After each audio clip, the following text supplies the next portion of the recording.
With me is head coach and a state champion himself, Jermaine Lindsay. And next to me is Jake Thompson, who's the 2018 195-pound Ohio State champion.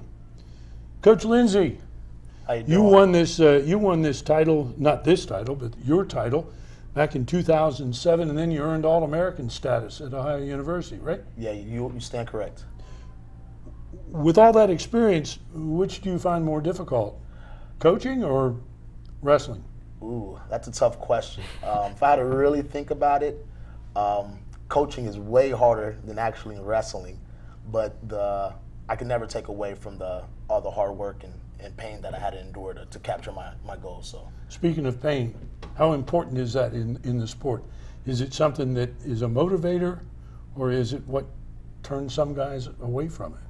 I think now looking at the coaching aspect, just trying to get guys to wrestle, pain definitely takes guys out of the sport, but the true champions know how to endure it. And my coach from Ohio University always used to say, you better get comfortable with being uncomfortable. So if you can endure some pain, you're going to go far in life. What do you think about that, Jake? I think he's right. I'm actually pretty fortunate because I haven't ran into too many injuries, but I know it's pretty prevalent in college. A bunch of guys that have actually like national champs just came out and said they've wrestled with torn ACLs. So yeah, I mean it's definitely important. So. Yeah. Coach, you know, there's to lots of people, your job looks simple. All you got to do is go out, sit in a chair, yell at a ref once in a while, and let this guy do all the work. Is that all there is to this? When you're wrestling, you think that's all it is, but behind the scenes, as a coach and even guys that are like ADs, I have way more appreciation for them because you know that they're answering the phone calls late at night when their day's over with. You know that they're thinking about the hotel rooms and they're thinking about, does the van have gas in it? Will we be okay to drive back in this weather conditioning with these guys? Is he underweight? You know, there's a lot more to this individual. You're thinking about 14 other guys, maybe 17 other guys if you got some coaches that, you know, maybe a little bit out there too. But I'm fortunate with good coaches, so that doesn't happen too often. But it's definitely more than just the X's and O's, and I have a different appreciation for the sport because of that.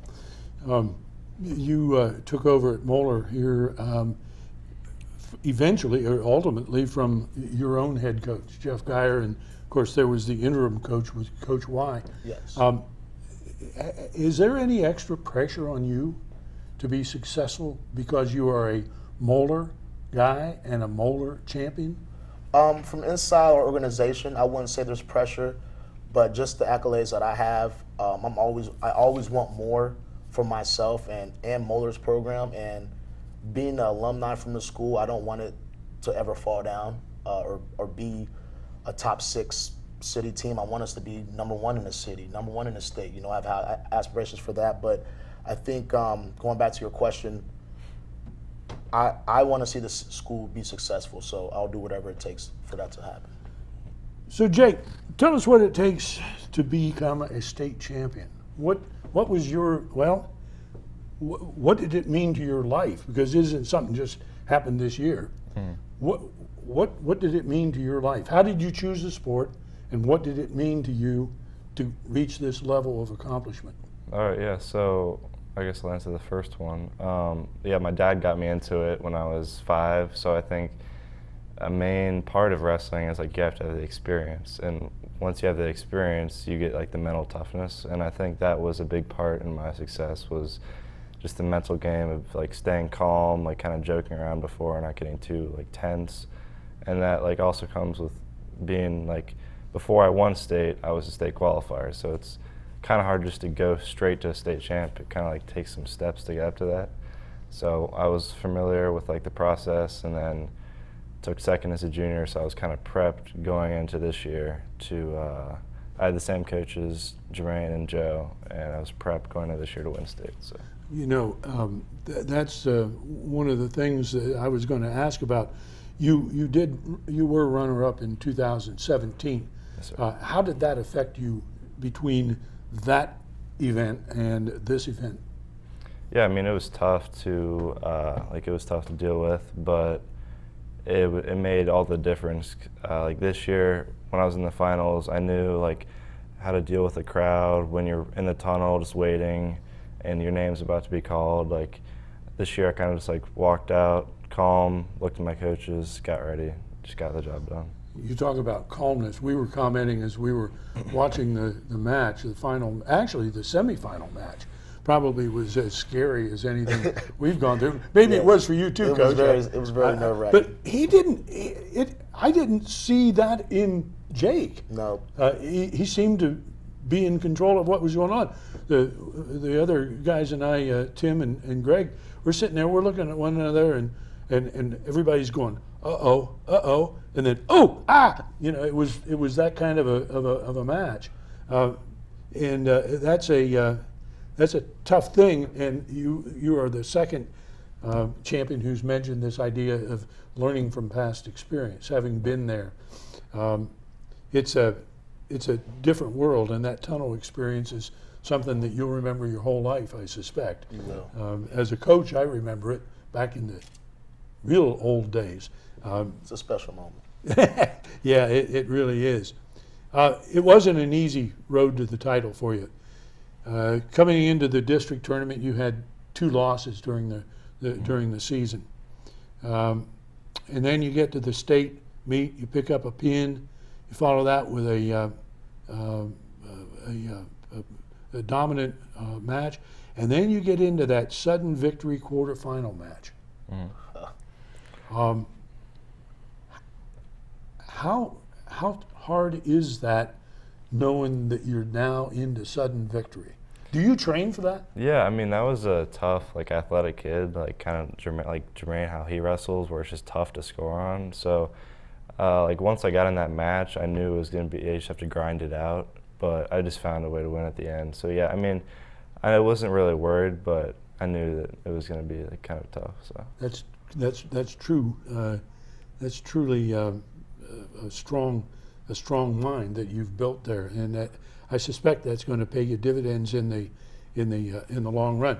The championship match was one that was really a tough, gritty match also, and going against a St. Ed's guy is generally a guarantee that you're going to have to fight for every point and for every second that the thing goes.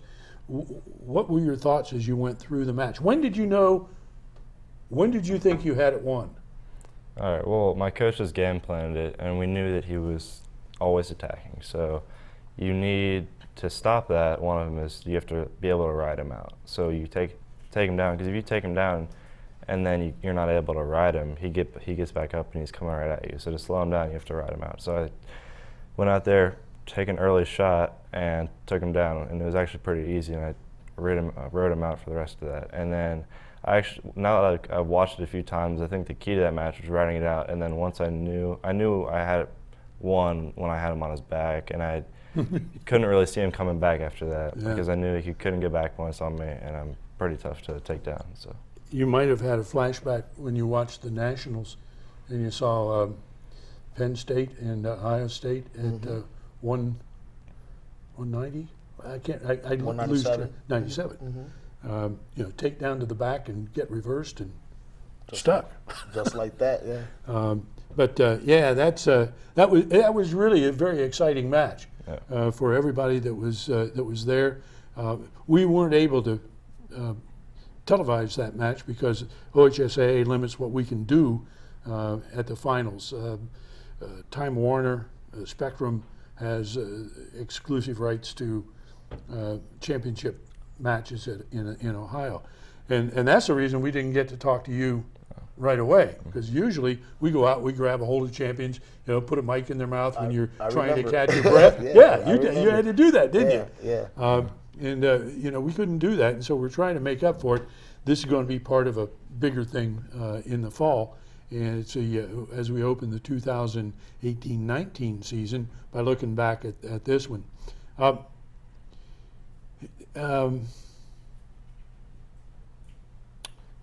don't have to worry about this. We edit this out anyway.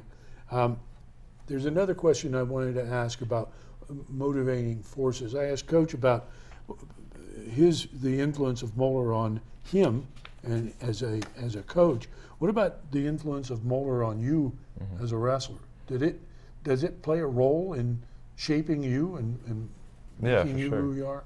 Yeah, for sure. Like I actually started out with Moeller when I was like a little kid, and I don't think G even knows this, but when I first heard about the state champs, I was like at some like summer camp. I was like a little kid, and I remember hearing Jermaine Lindsay, Frank Becker, and like Dean Geyer. They all came in and they were like talking about their state run and like where they were at college wise, and then that's when I was first like started with Moeller, and I was like I knew I wanted to be there. So then got into high school, and I fully believe that I had like the right team and coaches to carry me to get the title.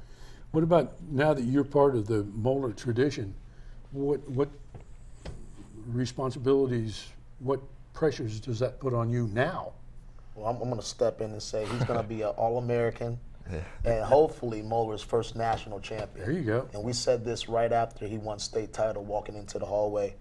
Right after that, I said that to him because I really believe what St. Ed's is doing. They imprint that into their young men, and those young men really believe that when they get to the college scene. So I think if I imprint that right now, it's up to him to do it, but I think he has that talent to do that. That level of confidence, I think, plays a big role in that too, because I think that's something you see in the thought processes of guys that go on to hit the top of the pile. Speaking of college, I understand you're headed for the Air Force. Yes, sir.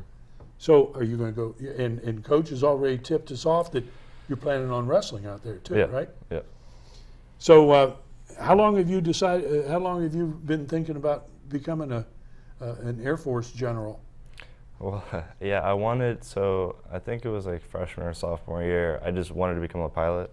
So I started looking at different routes to become pilot and landed at the Air Force Academy. And I wasn't even sure if I'd like be able to wrestle or if I was good enough. I knew that I think I wanted to wrestle in college, but then I guess right after junior year, I knew that I was good enough to compete up at that level, and me and the coach started talking, and I committed beginning of senior year. Did you start out? Have you visited the academy and talked to the coaches and everything? Yes, sir. I've All been out that out there like 2 times. So Okay. one for an unofficial, one official. So yeah, it's pretty cool. I've heard that's a really beautiful place to be. Oh yeah. Beautiful. Yep. Yeah, I have a nephew who went to the Air Academy. Mm. So good luck to you. Yeah, That's thank a you. pretty cool thing. One of the things associated with champions is that they have to provide a standard for others to learn from. They have to. You mentioned the guys that came and impressed you as a little kid, and later on as you grew up. If you have one thing that you wanted to say to a youngster who was contemplating this, let me take this a different way. What would you say to a parent who had a kid who maybe came home and said, I think maybe I want to try wrestling? What would be your advice to that parent? Well, just take him to a practice, and I guarantee the little kids love all that stuff, like going and running around. You make a ton of friends, and then also with that, which like the kids don't really realize, but I think it's easy for the parents to see that, like they're forming habits that'll set them up to like achieve like greater success in life later on. So definitely do it. How about words of wisdom to your younger teammates, the ones that got to get through the year next year and the year after that?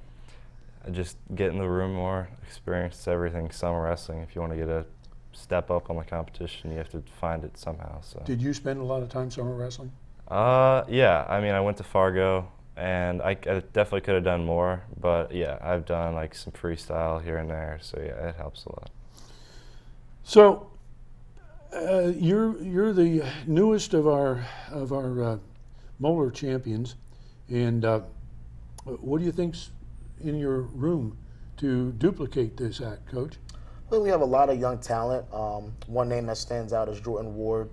Other names probably won't stand out to most people, but I think when you're coaching in your room every day, you obviously believe in your guys, and I fully believe in The next group of seniors, obviously, it'd be hard to replace the seniors that we had this year: Trevor Hankins, Jake Thompson, Sam Weiss, and Mitchell Moore. But I think the young guys that I have right now, they're very moldable. They work hard.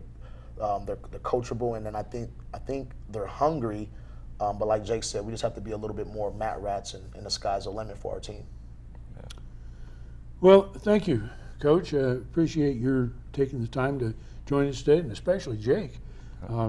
You've provided a lot for your family, your Moeller fans, the general wrestling community in Southern Ohio to be proud of, and to remember the mark of a champion that gritted his way through match after match after match.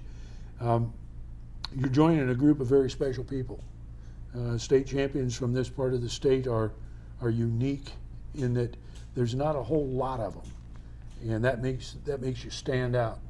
I've often told youngsters that there'll come a time when you'll be sitting in a maybe an officer club, and conversation's going to turn around to what you did before, and somebody's going to come up and say, well, you know, I could have been this, I could have done that, I might have been a great running back, I may have been whatever.